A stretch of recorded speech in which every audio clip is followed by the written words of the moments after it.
I'm Scout Tilley, Executive Director and co-founder of Therapeutic Ranch for Animals and Kids. TRAK is a 501c3 nonprofit.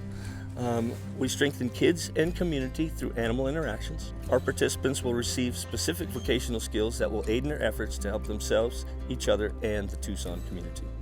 I have an amazing team that behind the scenes make this cowboy look really, really good.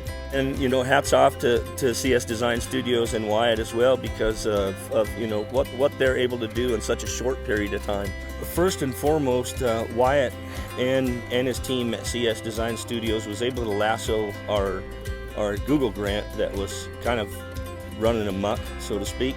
They were able to get it performing to its top performance. I've just seen the benefits firsthand of the phone ringing, donations coming in, clicks to our website.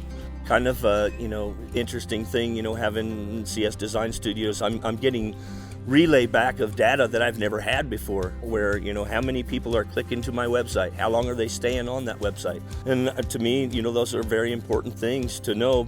I think the ranch sells itself. Once I get you guys here, it definitely sells itself, and if Google can really relay that message for me, the better that this place is going to succeed for sure. And just about anybody that I encounter that has web issues or any kind of Google issues, I've been directing them to CS Design Studio.